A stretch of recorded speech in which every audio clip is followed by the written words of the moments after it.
Welcome back. Today we're going to be taking a deep dive into the hook code, and I know that you are here because you want to write those super compelling hooks that make people actually want to read your stuff, to kind of just stop the scroll Yeah. and make your content stand out from all the noise. Yeah. Capturing attention is so huge these days. Like, it's not even enough to just have good content. You really have to make sure people actually see it. Yeah, and that's like my biggest struggle, right? I feel like I'm spending hours on this stuff, but then poof, it's gone. Like nobody even sees it. That's why I think it's so important to get that psychology behind hooks down. The author of this book, The Hook Code, talks about this thing called the lazy brain. Basically, our brains are like bombarded with so much info these days that we've developed these filters to just ignore anything that doesn't seem like instantly interesting. So are we talking clickbait here? Like, is that the key? Yeah. Just like shocking statements and crazy headlines? I mean, yeah, those things can work sometimes, but I think in the long run, they can actually hurt you because you start to lose people's trust. Yeah. I think the key is to find that balance, like something that grabs their attention, but it's also genuine. You know what I mean? Something that makes them curious, but also accurately reflects what your content is actually about. Okay, so how do we do that? What are some like practical strategies for making those kinds of hooks? Well, the author talks about this formula, and it's curiosity plus tension plus payoff. Curiosity, tension, payoff. Yeah. So it's like you got to spark the reader's curiosity, like make them a little bit anxious, get them wanting more, and then bam, you give them that payoff that just satisfies everything. So it's like a movie trailer, right? Yeah, exactly. Like a movie trailer, you just give them enough to get them hooked, but you leave them wanting more, and that's the power of a good hook. Okay, I can see that, but honestly, I get a little overwhelmed by all the different types of hooks out there. Like, are there any go-to formulas that just work, like, really well? Oh, yeah, definitely. There are tons. The author, he outlines 5 specific formulas, and we can definitely get into some of those, especially the ones that like really apply to you and your content. Okay, awesome. For example, one that's really cool is the contradiction hook. That one's great if you're trying to challenge like those commonly held beliefs. Ooh, yeah, I like that, Yeah. like shake things up a little bit, get people thinking differently. Yeah, totally. Like, for example, if you're writing about productivity, Okay. instead of being like 5 tips for better time management, you could say something like, why working less could actually make you more productive. Whoa. Okay, now that would make me stop and think. Right, because it goes against everything we've been told about productivity, right? Like you have Yeah. to work more to get more done. But when you challenge that, then people are like, wait a minute, what's going on here? Yeah, but isn't that a little risky? What if people think I'm just being controversial for no reason? Well, that's why you have to back it up, right? You can't just throw out a crazy statement and then like leave it hanging. Yeah. You have to make sure that the content actually delivers. The hook is just to get them in the door, but then you got to keep them there. Right, so it's not about being controversial just for the sake of it. No, no. It's about actually having something valuable to say. Right. It's like you're starting a conversation, not just trying to get a reaction. I like that. Okay, I'm feeling inspired. What other hook formulas are out there? Another really good one is called the open loop hook. And it's kind of like that movie trailer thing we were talking about. Okay. It's where you start a story, but you don't finish it. You leave them hanging. Oh, yeah, that's good. Like a cliffhanger? Exactly, a cliffhanger. And that just keeps them on the edge of their seat. They got to know what happens next. So, like, if I'm sharing my experience with building a business, Mm. instead of saying how I started my online business, Right. I could say something like, I was making all the wrong moves on social media until I discovered this one simple trick. Yes. See? Now that's a hook. Right. It makes you want to know what that trick is. Exactly. You try to have that mystery. That's what makes people keep reading. They want that closure. Okay, this is, like, revolutionary, but doesn't this take a lot of work? Like, are there any shortcuts? Well, not really shortcuts, but there are these things that the author calls hook power boosters, and they're like little secret weapons you can use to like really take your hooks to the next level. Secret weapons. Okay, tell me more. One of the most powerful ones is using numbers and specifics, Like instead of just saying, this strategy helped me grow my business, Right. you could say something like, this strategy helped me increase sales by 30% in just 2 months. Ooh, that sounds a lot better. Right. It just makes it more believable, It's not just some vague statement. It's like, boom, here are the facts. Seems like proof. Yeah. Exactly. And our brains, they love proof. So when you give them that, they're more likely to pay attention. Okay. What other secret weapons do we have? Another good one is using what we call power words.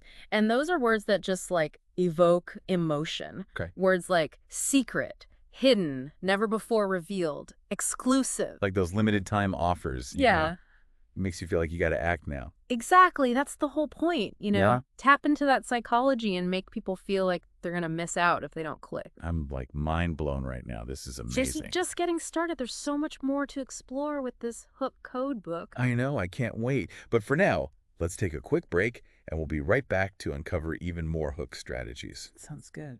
All right, I'm ready to learn more about these awesome hook formulas. What else you got? Well, let's see. There's one that I think is really powerful, especially if you know your audience really well. Okay. It's called the calling out hook. And it's all about addressing their pain points directly, like really speaking to their struggles. So it's like, you're really connecting with them on a personal level. Yeah, exactly. You're making them feel seen. Like you understand what they're going through. And when you do that, you instantly build that trust. Yeah. Like imagine you're scrolling through your feed, right? And you see a headline that says, "Are you tired of feeling overwhelmed by your inbox?" If you're someone who's like constantly struggling with email, you're going to stop and be like, wait a minute, this is for me. Yeah, for sure. It's like finally someone gets it. Exactly. And that's what makes the calling out hook so powerful. It just creates that instant connection. Like you're speaking directly to their soul. Okay, I love that. I'm going to try that one for sure. But what about those times when you want to like really shake things up, challenge people's beliefs a little bit? Oh, yeah. For that, we've got the uncomfortable truth hook. It's a little more daring, but it can be super effective. It's like dropping a truth bomb that just like changes everything. Ooh, I love a good truth bomb. What would that look like? Well, how about this? You're not lazy. You're just afraid of failure. Whoa, okay, that's deep. Right. It's like it might make some people uncomfortable, but for others, it's going to be like, whoa, that's me. They're talking about me. Yeah, it's like it's calling him out, but in a good way. Yeah, exactly. like It's it. not about being mean. It's about like helping them see things from a different perspective. It's like reframing that negative belief into something more empowering. Exactly. And sometimes that's all it takes to like unlock their potential. Okay, so this is making me realize that there's a lot more to hooks than I thought. It's not just about grabbing attention. It's about like really understanding your audience. Yeah, that's so true. You got to know what makes them tick, what their fears are, their dreams, and then you use that to craft hooks that really resonate with them. So it's like it's a combination of strategy and empathy. Yeah, I like that. Strategy and empathy. That's a good way to put it. Okay, and don't forget those hook power boosters we talked about, right? Mhm. Oh, yeah. Those are key. You can use those with any of these formulas to like amplify their effectiveness. So like adding specific numbers and data to make it more believable. Yeah, like instead of just saying, this strategy helped me grow my business, you could say, this strategy helped me increase sales by 30% in just 2 months. Right, it makes it sound so much more convincing. Exactly. You're giving them proof. You're backing up your claims. And what about those power words? How do we use those effectively? Well, you want to use words that trigger that sense of curiosity and urgency, like secret, hidden, exclusive, never before revealed, stuff like that. Ooh, yeah, I can see it now. The headline like, the 3 secret productivity hacks they don't want you to know. Yeah, see? Now that's a hook that's going to get people clicking. Right, that makes you want to know more. Exactly. You're tapping into that fear of missing out. That's a powerful motivator. Okay, so this is all great, but isn't that kind of like clickbait? I thought we were trying to avoid that. Well, yeah, there's a fine line there, but I think the key is authenticity. If you're really offering something valuable, if your content lives up to the promise of your hook, then I don't think it's manipulative, it's just smart marketing. Yeah, that makes sense. It's like you got to be genuine. Yeah, exactly. You got to be genuine and you got to deliver on your promises. Okay, so it's all about finding that balance, grabbing attention, but also being authentic. Yes, and I think another important thing is visual contrast. Like in today's world, everything is so visual. Yeah, it's true. Like if it doesn't look good, people just scroll right past it. Exactly. So you've got to make sure your hooks are visually appealing. Use bolding, emojis, different font styles, anything to make them stand out. So it's like you're guiding the reader's eye, making Yeah. it easy for them to digest the information. Yeah, exactly. You're making it more engaging, more inviting. Okay, and of course, we can't forget about brevity, right? Oh, yeah. Keep it short and sweet. Get to the point quickly. Because nobody has time for long, drawn-out headlines. Exactly. You got to grab their attention right away or you're going to lose them. Okay, so it's like You're creating a little mini masterpiece, Yeah. It's got to be visually appealing, it's got to be short and punchy, it's got to have those power words. Yeah, exactly. It's a combination of art and science, you know? You're using psychology, but you're also being creative. Wow, this has been so helpful. I feel like I'm finally starting to understand how to make my content stand out. But Yeah. before we move on, I'm curious, what are some common mistakes people make with hooks? Like, what should we definitely avoid? Oh, that's a great question. And it actually leads us perfectly into the next part of our deep dive, where we'll be talking about those potential pitfalls and how to steer clear of them. Ooh, okay, can't wait. All right, so we've talked a lot about, what makes a good hook, but I'm really curious about those mistakes that you mentioned. Yeah. Like what are some things that we should definitely be avoiding when we're crafting these hooks? Well, I think one of the biggest ones is just being too vague, you know? Like those headlines that sound kind of promising, but they don't really tell you anything specific. Right, like 5 tips for success or the ultimate guide to happiness. Exactly. Yeah, those are so generic, you know. They might catch your eye for a second, but then you just keep scrolling, Yeah. right? Because they don't really give you a reason to stop. Yeah, it's like they're not really saying All anything. right, they're not saying anything new or exciting, and that's why I think it's so important to use those things we talked about, you know, the numbers, the specifics, the power words, those formulas, because that's what makes them stand out. So instead of saying, like, 5 tips for success, I could say something like, the one daily habit that increased my productivity by 50%. Yeah, exactly. Now that's a hook. You're giving them something concrete, you're telling them exactly what they're going to get. And it makes me curious, like, what is that habit? Right. You want to make them curious, you want to make them feel like they're missing out if they don't click. Okay, so vagueness, that's a big no-no.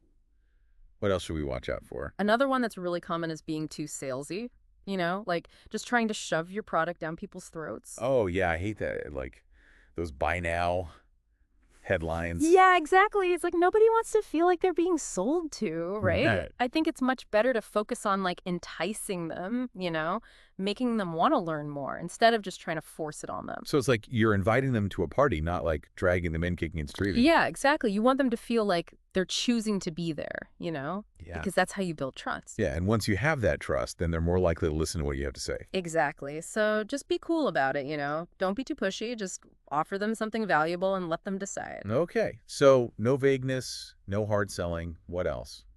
Well, another one that I see a lot is people forgetting about visual contrast, you know? Like Yeah, in today's world, people are just so visually oriented. yeah, it's true. If it doesn't look good, people just like tune it out. Exactly. So you Yeah. got to make sure your hooks are visually appealing, you Mm. know? Use things like bolding, emojis, different font styles, anything to make them pop.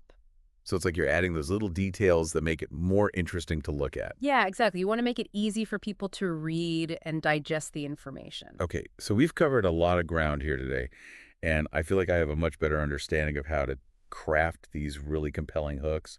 But before we wrap up, can you remind me of that checklist that the author talks about? Oh, yeah, the ultimate hook checklist. It's a great way to make sure you're on the right track. So the first question is, does this hook make someone stop scrolling? You know, it has to be disruptive. It has to grab their This is attention. going to be like scroll stopping. Yeah, exactly. Scroll stopping. That's a good way to put it. And then the second question is, does this hook create curiosity or emotion? We talked about how important those two elements are, you know? You got to make them feel something or make them want to know more. Right, because if it doesn't, then they're just going to forget about it? Exactly. And then the last question is, does this hook stand out from everything else? You know, in a world where there's just so much content out there, you got to be different. You got to be unique. So it's not enough to just follow a formula. You have to add your own personality to it. Yeah, that's it. You got to make it your own. And that's what's going to make people remember you. Well, this has been such an insightful deep dive. Thank you so much for sharing all this amazing information with us today. Oh, you're welcome. It's been my pleasure. And I hope everyone out there is feeling inspired to go out and create some awesome hooks. And remember, as the author says, don't just start your content, engineer a hook. Yes, that's it. Engineer a hook. Make it something special, something that people will remember. All right, everyone, that's it for our deep dive into the hook code. We hope you enjoyed it, and we'll see you next time for another deep dive into the world of content creation.